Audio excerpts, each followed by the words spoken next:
J'espère que nous avons les sons.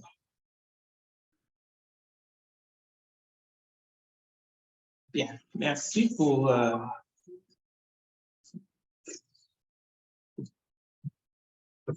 Merci.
Bien.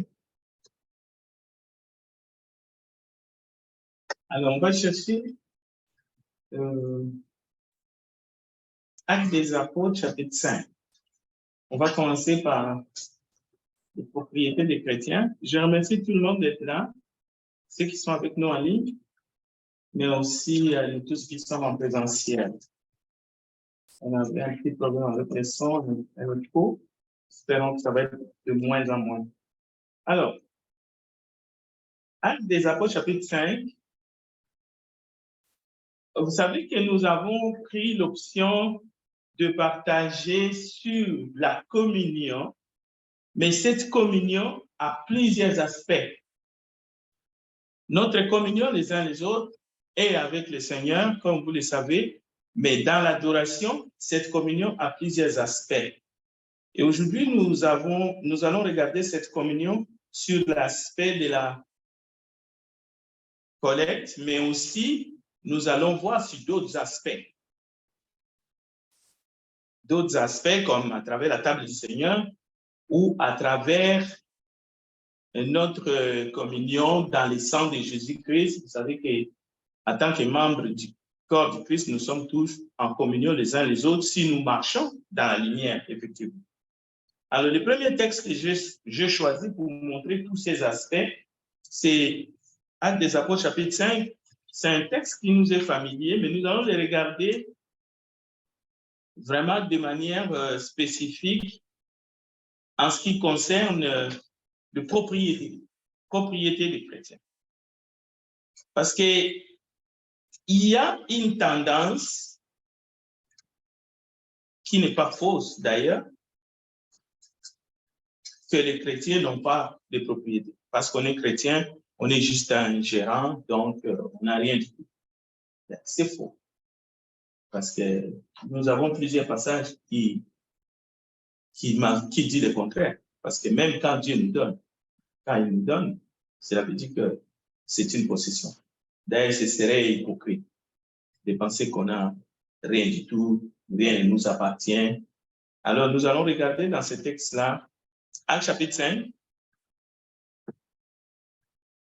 qu'il ne faut pas que nous ayons des fausses conceptions parce que ça va dénaturer tout l'enseignement de la Bible. Fait. Alors, écoutez Actes chapitre 5 pour justement comprendre que même en étant des créatures, même si Dieu nous donne tout, même si tout est grâce, mais cela ne veut pas dire que nous n'avons pas de possession, que Dieu ne nous donne rien, que nous sommes incapables de travailler et justement gagner quelque chose qui nous appartient encore et que Dieu respecte ça. Alors, regardez. On va lire à partir du verset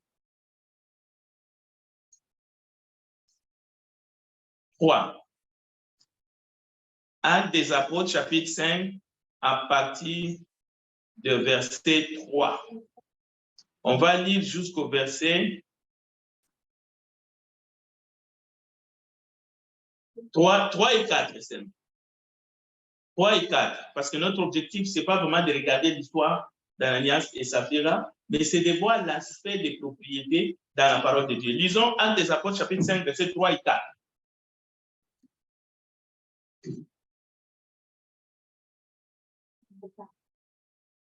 Si vous avez trouvé, vous pouvez nous diriger dans la lecture, s'il vous plaît. Ananias, pourquoi Satan a donné ton cœur au point que moi, je suis revenu. Je n'ai pas été vendu. Je te laisse cette fois, et après qu'il a été vendu, il ne laisse pas dans la. Comment as-tu pu mettre dans ton cœur pareil ici? Ce n'est pas des hommes qui te permettent. Merci. Alors, vous voyez l'aspect tel que le frère Raphaël vient de nous diriger dans la prière. Vous attendez? Ici, l'apôtre du Seigneur, d'ailleurs poussé par le Saint-Esprit, il est en train de réfléchir directement à haute voix avec Ananias. Il lui dit, mais d'abord, il lui pose la question, pourquoi Satan a-t-il rempli ton cœur au point de mentir au Saint-Esprit? Mais ce n'est pas ça qui nous intéresse ce soir. Ce qui nous intéresse, c'est que s'il n'eût pas été vendu, n'intéressait-il pas? Les prix n'étaient-ils pas à ta disposition?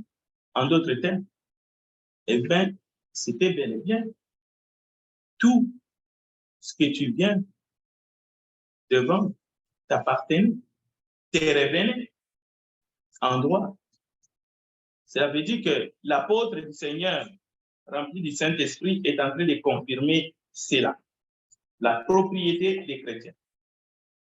Parce que nous avons tendance de parler des données ou même de la communion à travers la collecte, sans insister sur cette notion qui est tout à fait biblique. Alors, regardez la suite. Maintenant, à partir de verset 7, nous allons lire les versets 7 jusqu'au verset 9. Juste ces deux versets. Cette année.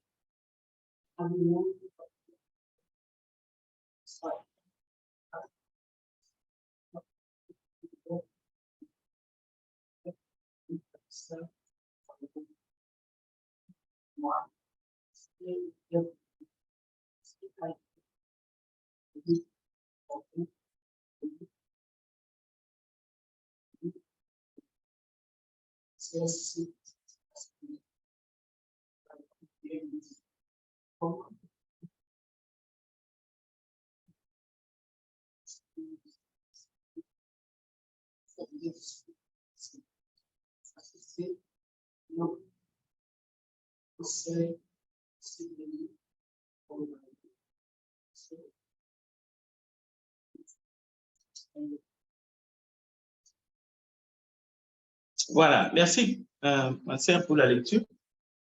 Alors, encore une fois, ici, le problème n'est pas... Au fait, le problème, c'est parce qu'ils ont retenu. Ils n'ont pas donné le montant exact du prix qu'ils ont vendu. Mais la propriété les revient. Le Saint-Esprit, qui faisait que Pierre était en train de faire le travail qu'il a fait, on peut dire un travail d'enseignant, même Pierre reconnaissait que ces produits les revenaient. Maintenant, vous allez me dire, mais Frédéric, on va tout à l'heure voir d'autres textes. Et personne ne disait que ces biens lui appartenaient. Oui, ce n'est pas parce que personne ne disait que ces biens lui appartenaient encore que cela enlevait ipso facto la propriété des chrétiens. Non. Donc, l'histoire d'Ananias et Saphira nous montre clairement que le Saint-Esprit reconnaît la propriété des premiers chrétiens au 1er siècle. Oui, ils mettaient ensemble, mais la Bible ne dit même pas qu'ils mettaient tout ensemble. Mais ceux qui vendaient leurs propriétés, ils apportaient et ils déclaraient combien ils ont vendu la propriété et ils pouvaient garder la moitié, le 3/4 et déclarer clairement que je mets le 1/4 ou je mets la moitié, puis je garde la moitié. Donc, l'idée de dire que parce qu'on est chrétien, rien ne nous appartient. Au fait, tout appartient à Dieu. Au fait, c'est un langage. Je ne dis pas que c'est un langage qui est tout faux, mais il faut les comprendre spirituellement. Il ne faut pas non plus penser que des manières tangibles, physiques, au fait, nous n'avons rien. Ce serait de l'hypocrisie. Vous savez très bien que nous avons des propriétés, nous avons nos comptes d'avance, même parfois, même nous réclamons. Ce sont nos enfants. Pas une pièce d'enfant. Même si à un moment donné, on peut dire, bon, Dieu nous a donné ces enfants pour qu'on puisse les éduquer, les enfants appartiennent à Dieu. On peut dire tout ce que nous voulons. Mais nous avons la responsabilité et nous répondrons devant Dieu de la manière que nous avons administré toutes ces choses. Mais en même temps, aujourd'hui, ce n'est pas ça le thème, c'est vraiment notre communion. Nous allons voir notre communion aussi à travers ce que Dieu nous a donné ou à travers le bien qui sont les nôtres au départ, mais que nous allons décider de mettre en commun. Donc, j'aimerais quand même qu'on se comprenne et qu'on rejette toutes les fausses conceptions erronées au fait qu'ils sont des paroles en l'air, mais en réalité, ce qu'on met en commun, c'est vraiment minuscule, minuscule, minuscule par rapport à ce que nous pouvons garder pour nous. Bon. Alors, ça, c'était juste l'introduction. Donc, il est vrai que nous mettons en commun. Ça fait partie de la doctrine de Christ. Ça fait partie des éléments du culte. C'est ça, la réalité. La collecte, c'est une communion des saints. Ce n'est pas souvent ce que nous pensons. C'est-à-dire, oublions d'abord les calculs comptables. Parce que nous pouvons aussi faire les calculs comptables sur les autres éléments du culte qui font partie de notre communion. Nous pouvons amener les calculs comptables sur les ingrédients. Je ne vais pas dire, Seigneur, combien ça nous coûte. Mais en réalité, ça, c'est notre communion. Au fait, ça part du symbolique parce que les ingrédients ne représentent pas les sang proprement dit du Seigneur, ni les fruits de la vigne, ni le pain sans levain. Ce n'est pas le corps du Christ qui a été brisé. Mais nous partons du symbolique à un enseignement qui est un mémorial. Donc, c'est une communion. Alors, la même chose, la collecte, c'est une communion. Alors, nous allons voir aujourd'hui qu'est-ce que nous mettons à commun. Alors, nous ne mettons pas à commun seulement la collecte comme monnaie sonnante et trébuchante. Non. Quand nous adorons, nous mettons en commun nos voix. Nous chantons pour la gloire de Dieu, nous mettons en commun aussi. Et il y a plusieurs autres choses.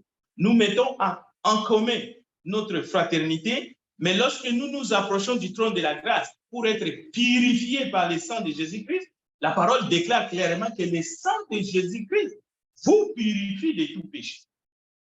Et d'ailleurs, dans 1 Jean, c'est ça la notion, d'ailleurs, qui est, si nous sommes en communion, si nous marchons dans la lumière, nous sommes en communion les uns les autres, et le sang de Jésus-Christ, son Fils unique, purifie. Donc, nous mettons en commun pour un seul but dans le domaine de la collecte. C'est pour qu'il ne manque rien dans la maison de Dieu. C'est ça le but de la collecte, déjà dans l'Assemblée des saints au 1er siècle et dans tous les temps, pour qu'il ne manque rien. Ça, c'est quelque chose que nous pouvons comprendre tous. Parce que ce n'est pas un geste symbolique, comme les cas, même les ingrédients ici ne sont pas symboliques dans le sens des éléments qui sont là, où je prends ou je ne prends pas. Non, ça nous engage au point que mon âme peut être triste et même mourir, s'éloigner de Dieu si je participais avec négligence à la table du Seigneur. Donc, c'est la même chose aussi pour... Donc, il est important de comprendre les caractéristiques de cette communion en Christ qui se fait par la collecte. Il est important de comprendre le sens, la signification. Et c'est bien la collecte du premier jour de la semaine en faveur de saints. Toutes ces notions dans les Écritures sont mises ensemble. C'est pour cela que Pierre a le courage. Pierre parle, défend la doctrine envers ces couples. Il leur dit, mais écoute, lorsque vous avez vendu, ça vous appartenait, ça vous revenait.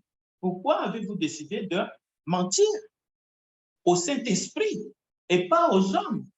Donc, vous voyez, c'est la même chose pour vous et moi lorsque nous venons pour nous assembler ici le premier jour de la semaine.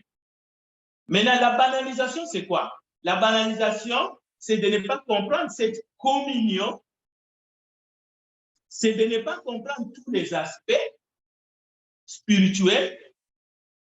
Par exemple, de rester seulement sur un plan calcul comptable, ainsi de suite, ou les dépenses. Ça, c'est la banalisation. Ou bien l'effet de le faire comme on veut, mais pas avec un cœur reconnaissant. Lorsqu'on ne les fait pas avec joie, par exemple, ou lorsqu'on ne les fait pas avec conscience ou fidélité. C'est la même chose, quelqu'un qui participe à la table du Seigneur juste en s'amusant, ou il pense que, bon, je peux le faire, je ne peux pas le faire, juste par habitude. Bon, cherchez Actes des Apôtres, chapitre 15, je vais vous lire quelques passages ici devant, j'ai la fiche pour que vous puissiez suivre directement. On va aller très vite. Écoutez bien. L'idée, l'enseignement, ici, c'est pour que nous puissions approfondir cette notion de la communion, mise en commun en tant que doctrine du Seigneur dans le cadre du culte d'adoration et le faire de manière consciente pour la gloire de Dieu et pour plaire au Seigneur, pas pour plaire aux hommes. Pas pour faire savoir aux autres, voici ce que moi j'ai fait. Là, on tombe dans le cas des pharisiens qui, eux, ils voulaient, au fait, ils les faisaient, mais avec beaucoup de publicité. Et Jésus les a repris. Il les a repris sévèrement. Vous connaissez les textes. OK. Dans Actes chapitre 15, Paul dit ceci. Présentement, je vais à Jérusalem. Écoutez bien. Je vais à Jérusalem pour les services des saints. La communion, ici, apparaît parce que Paul mentionne les services des saints. Les services des saints n'est possible que dans le cadre de la communion. Et ce service des saints dont il est question ici dans les Écritures ne se limite pas aux membres d'une assemblée locale. Vous allez voir, c'est au-delà. Lorsque la parole de Dieu parle de la collecte en faveur des saints, il s'agit vraiment de l'Église, corps du Christ, que Jésus-Christ a bâti. Ça dépasse le 4 000. Ça dépasse les dépenses d'une assemblée locale. Ça va plus. Et d'ailleurs, le contexte ici, vous allez voir que la Macédoine, l'Achaïe et bien d'autres villes, ils ont, dans le cadre de la communion, de la collecte du premier jour de la semaine, ils vont pourvoir aux besoins des pauvres parmi les saints qui étaient à Jérusalem. Alors, Paul continue, il dit, car la Macédoine et l'Achaïe ont bien voulu s'imposer. Écoutez bien, ce n'était pas quelque chose qu'on leur a demandé. qu'on leur a forcé. Ils se sont imposés eux-mêmes. Ces deux villes. Et ces deux villes, les membres de ces églises locales étaient non-juifs. C'était des païens. Vous allez voir dans les contextes, Macédoine, la Grèce, Achaïe, ont bien voulu s'imposer une contribution en faveur des pauvres parmi les saints de Jérusalem. Et ces saints de Jérusalem, ce sont des chrétiens d'origine juive en majorité. Or, vous savez, aujourd'hui, nous savons tous que le peuple juif, c'est le peuple le plus solidaire entre guillemets. Et même qui ont disposé beaucoup de l'or. Ils se sont dépouillés à un certain moment, plusieurs pays les ont dépouillés. On dit qu'on a volé l'or des Juifs. Mais non, dans le cas de l'évangile au 1er siècle, ce n'est pas ça. On ne voit pas ça. Il y avait des pauvres de Jérusalem qui avaient besoin de la communion des saints à travers la collecte pour qu'ils puissent survivre. D'ailleurs, le contexte est clair. C'était des citoyens de seconde zone parce qu'ils étaient sous occupation. Vous comprenez? Les Romains, c'était eux les boss. Donc, vous comprenez le contexte déjà. Bon, maintenant, écoutez bien le verset 27. Elles l'ont bien voulu. C'est-à-dire, les deux villes-là, ils ont bien voulu. Mais voici maintenant, c'est la suite. Elles le leur devaient. C'est-à-dire, vous voulez faire quelque chose de votre propre volonté, mais après, on vous dit non, vous devriez le faire. Donc, en même temps, la Macédoine et l'Achaïe ont bien voulu s'imposer cette contribution. Mais Paul dit, elles l'ont bien voulu, mais elles leur devaient. Cela veut dire, ces chrétiens-là, non juifs, devaient aux chrétiens juifs. C'était là. Pourquoi? On nous donne les détails. Écoutez, car si les païens ont eu part à leur avantage spirituel, quand on dit l'avantage spirituel, c'est parce que Jésus est né d'une femme juive, est né d'une femme juive. Tous les avantages spirituels appartenaient au peuple juif parce que Dieu les a élus, Dieu les a choisis. Tous les apôtres étaient de Galilée, tous, sauf Judas Iscariote. Mais comme lui, il est parti, Matthias est venu, tous les apôtres étaient juifs. Alors, c'est eux qui prêchaient la parole. C'est Pierre qui prêchait la parole. Paul avait des citoyennetés romaines et juives, mais il se mettait plus du côté juif.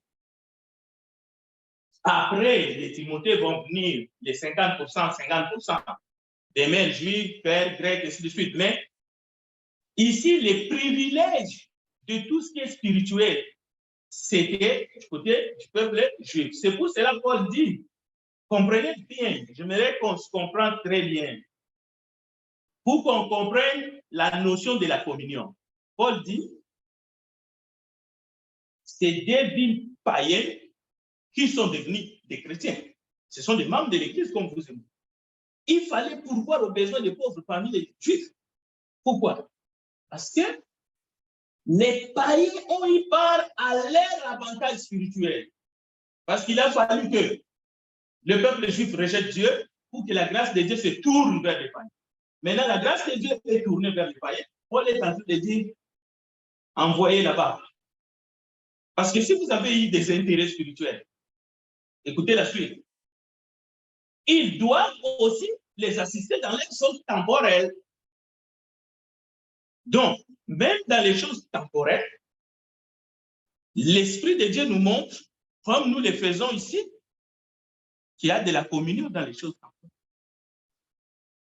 Même si Jésus a dit, je ne boirai plus, je ne boirai plus cette coupe, jusqu'à ce que je vais le boire dans le royaume de mon Père, mais c'est temporaire. Ce que nous faisons ici à la table du Seigneur, c'est pour un temps. Il va arriver un moment, au retour de Jésus, on ne le fera plus. Nous n'allons pas continuer à faire la collecte là-haut. De toute façon, ce que nous mettons en commun, ce qui nous unit, nous mettons en commun les choses temporaires. Mais ce n'est pas seulement l'argent, ça peut être aussi d'autres choses. Nous pouvons partager d'autres choses, comme des vêtements. On les fait d'ailleurs. Un repas chaud, un sandwich qu'on donne aux passants, ainsi de suite. Ça, c'est des bienfaisances. Mais entre nous, nous parlons vraiment entre nous. Alors, dès que j'aurai terminé cette affaire et que je leur aurai remis ces dons, je partirai pour l'Espagne et passerai sur vous. Alors, Paul appelle cela une pleine bénédiction. Je sais qu'en allant vers vous, c'est avec une pleine bénédiction de Christ que j'irai. Je vous exhorte, frères, par notre Seigneur Jésus-Christ et par l'amour de l'Esprit, à combattre avec moi en adressant à Dieu les prières en ma part. Il dit, afin que je sois délivré des incrédules de la Judée et que les dons que je porte à Jérusalem soient agréés des saints.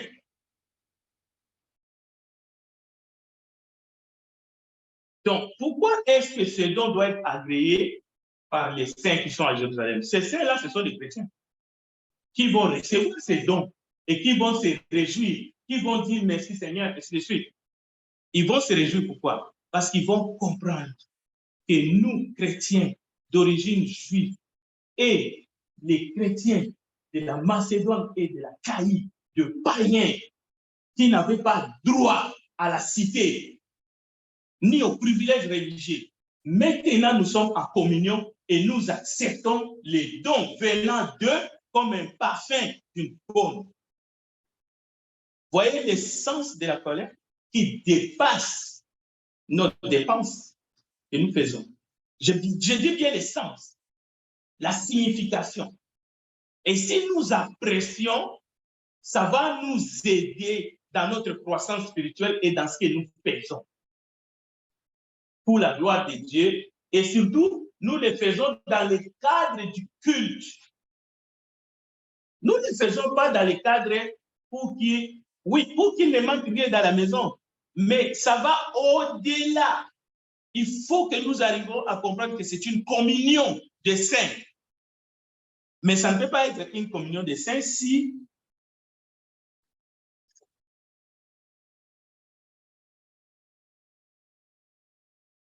ce n'est pas une communion des saints.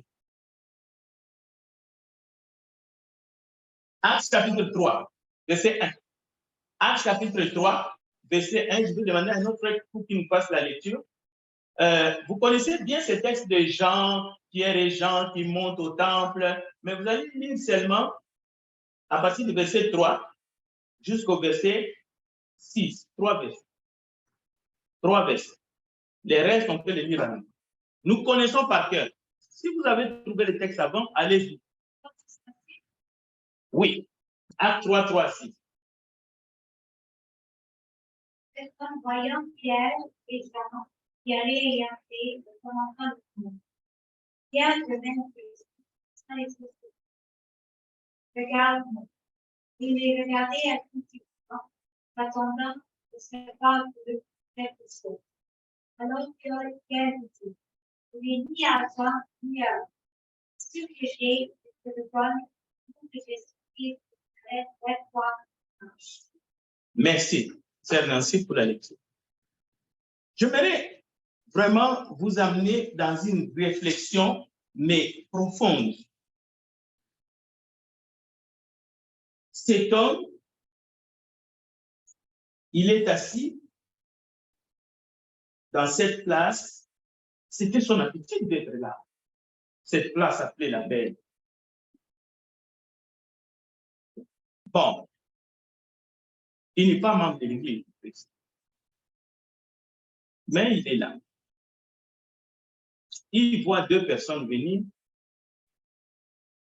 Bon, il a l'espoir qu'il va recevoir quelque chose d'eux, de tout ce qui passe par là. En tout cas, c'est lui qui va être touché par la compassion. Peut-être qu'il va lui jeter une pièce ou deux pièces. C'est son habitude. Ce n'est pas la première fois qu'il est là. Mais c'est un homme qui souffre, qui est estropié. Mais lorsque Pierre et Jean arrivent, C'est Pierre, de même que Jean, fixa les yeux sur lui. En fait, lui, il est là, il regarde tout le monde, mais Pierre et Jean fixent cette personne et demandent à la personne de le regarder. Regarde-nous. Ah, c'est lui qui a besoin d'être regardé par les passants. Vous voyez un peu ce changement de rôle subitement. Regarde-nous. Et il les regardait attentivement parce qu'il disait, hey, ça c'est quoi? S'attendant à recevoir de quelque chose. Donc, il ne se trompait pas. Lui, c'est comme d'habitude, il attend. Alors, Pierre lui dit, sans que la personne lui demande, Pierre lui dit, il sort ça comme, il sort quelque chose dans son chapeau. Je ne vois pas quelque part où la personne lui a dit, donne-moi. Non. Attends. Pierre et Jean, qui allaient y entrer. Attendez, je vais bien lire. Oui, le verset 3. Attention, j'ai failli dire quelque chose qui n'est pas vrai. Cet homme, voyant Pierre et Jean, qui allaient y entrer, leur demanda l'aumône. Voilà. OK. Il a demandé. Ah, il ne pouvait pas changer d'habitude du jour au lendemain. Vous savez, c'est un métier difficile. Bon, alors Pierre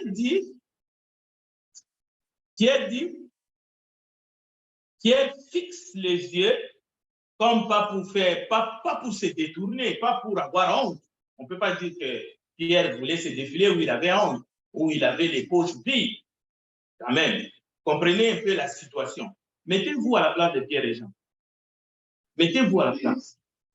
Ça nous arrive à nous, que quelqu'un vient à la porte de la voiture et on cherche les pièces, mais on n'en a pas. Peut-être parce qu'on a à la maison ou on a dans le compte à banque, où on a un gros billet de 100 $, mais on n'a pas dit le billet de 10 $. Mais les gens nous regardent pareil. Mais nous-mêmes, au fond de nous, on se dit, non, la prochaine fois, je vais commencer à faire des monnaies. Comme ça, quand j'arrive dans ces endroits, si quelqu'un vraiment vient, il s'approche, je peux lui donner. On prend des options comme ça. En tout cas, je pense que ça vous est arrivé, ça nous arrive pas. Bon, regardez maintenant la suite. Alors, Jean fixe les yeux sur la personne, et puis Pierre fait la même chose, et lui aussi, il les regarde attentivement, s'attendant à recevoir quelque chose. Mais qu'est-ce que Pierre nous dit? Je n'ai ni argent ni or. Limitons-nous là. Je n'ai ni argent ni or. La question que je me suis posée moi-même en préparant cette étude, est-ce que Pierre dit vrai? Est-ce que Pierre parle pour lui et pour Jean? Non, Pierre parle pour lui. Pierre ne parle pas pour Jean. Je ne sais pas si Jean avait quelque chose et Jean n'a rien. Pierre dit, je n'ai ni argent ni or. J'ai tendance à croire que Pierre a dit vrai. Il n'avait pas. Mais Pierre voulait faire, l'Esprit de Dieu dirigeait Pierre pour faire quelque chose d'autre. Et c'est ce qu'il a fait. C'est ce que nous voyons.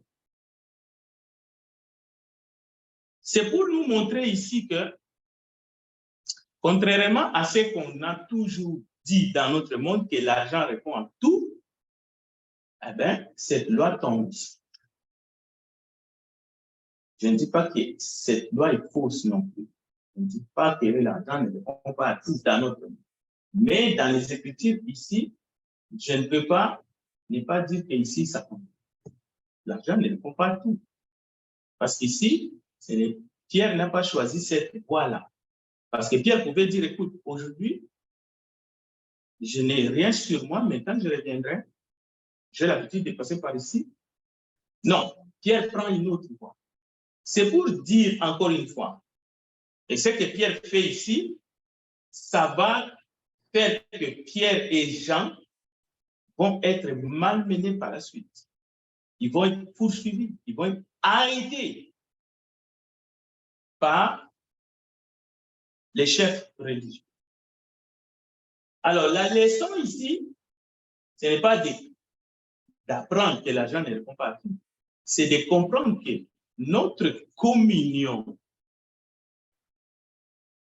dans le corps du Christ, les uns les autres, il y a plusieurs éléments qui font que cette communion doit être une communion entière.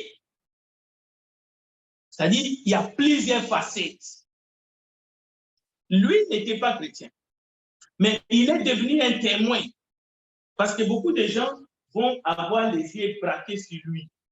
Il va témoigner, oui, vous le savez très bien, j'étais infirme, mais là je marche. Pierre et Jean vont se faire arrêter un peu plus tard et même ils vont dire, écoutez, vous nous jugez à cause d'un bienfait que nous avons fait pour un homme qui était malade. Donc, la prière, par exemple, c'est un facteur déterminant de notre communion. Lorsque nous nous assemblons pour prier le vendredi, nous exprimons notre communion. Parce que nous faisons monter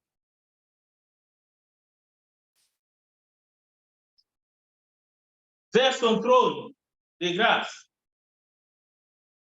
nos requêtes, nos actions de grâce, nos louanges,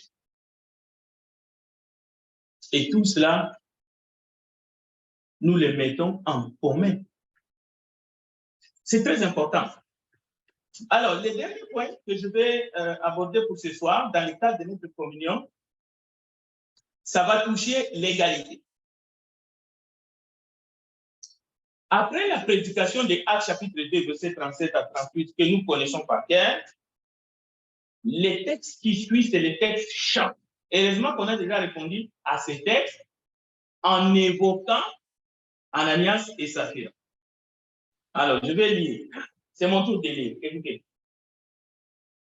Je commence à partir du verset 41. Ceux qui acceptèrent sa parole furent baptisés. Et en ce jour-là, le nombre de disciples s'augmenta d'environ 3000 âmes. Ils persévéraient dans les enseignements des apôtres. Alors ici, nous énumérons les multiples facettes de notre communion. Nous sommes en communion maintenant autour de la parole parce que nous persévérons dans l'enseignement, dans les enseignements des apôtres. Nous sommes maintenant réunis autour de la parole de Dieu. Alors, ils persévéraient dans les enseignements des apôtres, facteur de notre communion, dans la communion fraternelle. La communion fraternelle, c'est un élément de notre communion en Christ, en Jésus-Christ. Souvent, la communion fraternelle que nous appelons souvent agape ou bien repas fraternel, il ne faut pas y regarder dans le sens que non, c'est pique-nique, nous allons manger, non, on va faire encore, on va manger en bas. Non, non, non, non, non. Nous exprimons notre communion pendant ces moments-là. C'est-à-dire, nous exprimons notre amour les uns les autres et nous essayons d'augmenter notre affection en ces moments-là précis et nous devrions les faire de la bonne manière. Alors, deuxième facteur de notre communion, c'est la communion fraternelle.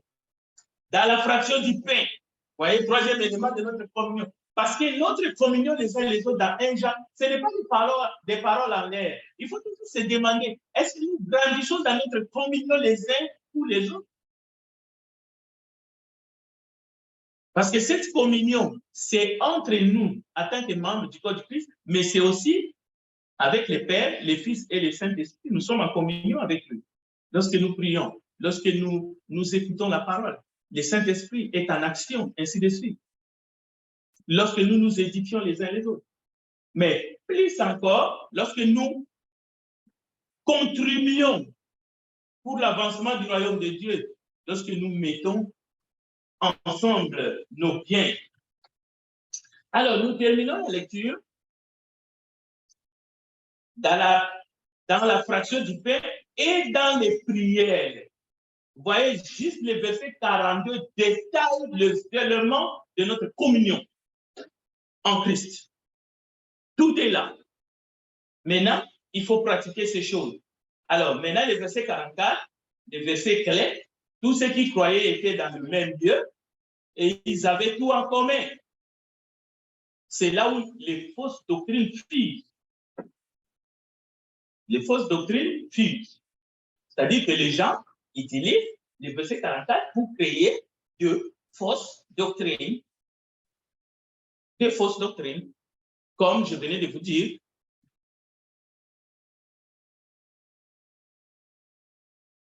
Tout ce que tu as, ce n'est pas à toi, c'est à l'église, et ainsi de suite. Il ne faut pas dire quelque chose est à toi parce qu'on lit mal. Écoutez. La crainte s'emparait de chacun et il se faisait beaucoup de prodiges et de miracles par les apôtres. Tous ceux qui croyaient étaient dans le même Dieu et ils avaient tout en commun. Ça ne veut pas dire que nous allons habiter tous ici. Ça ne veut pas dire que nous ne devons pas avoir de propriétés privées d'ailleurs. Ça ne veut pas dire ça. Ça ne veut pas dire que nous allons tout mettre en commun dans le sens au pied de la lettre. Non.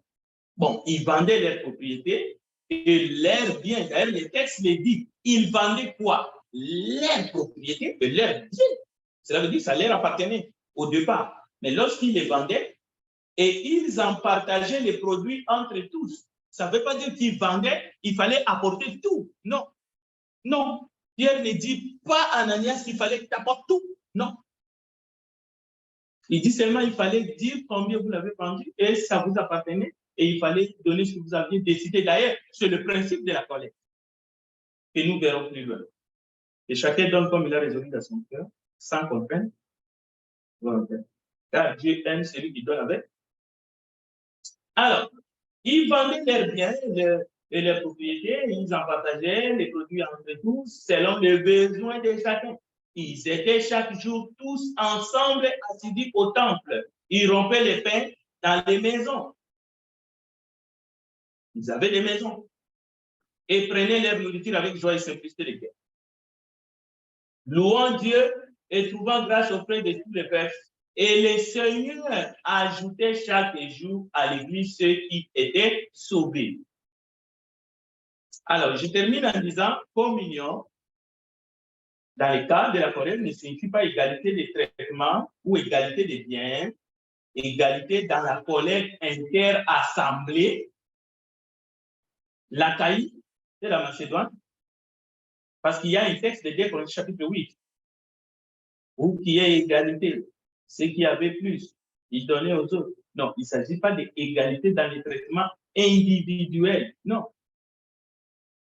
Chacun a reçu comme le maître l'a voulu. Il y en a qui ont reçu beaucoup, il y en a qui ont reçu peu. On demandera beaucoup à celui à qui on a beaucoup. On exigera davantage. Mais par contre, dans le corps du Christ, c'est l'harmonie, l'amour, le partage qui doit régner, mais sur la base volontaire et sans contrainte. Mais il y a un esprit de responsabilité. Responsabilité. Mais il faut être sage. Tout ce que nous venons de voir ici, la communion est d'abord spirituelle avant d'être matérielle. Elle est d'abord éternelle avant d'être temporaire. Si on ne comprend pas ces facteurs, on va se tromper.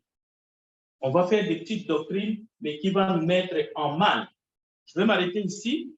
Je ne sais pas si vous avez des questions ou bien vous avez des commentaires à faire avant qu'on termine.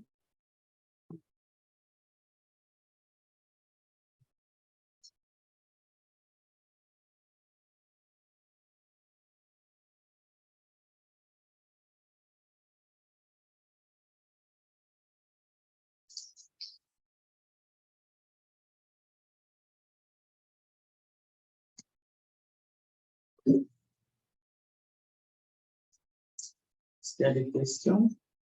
Alors, je vais demander à Frère Jérémie de venir terminer cette soirée. Je vous remercie de m'avoir écouté. Que Dieu vous bénisse. Et rendez-vous vendredi pour la méditation, la prière et l'intercession. Je vous remercie de m'avoir écouté.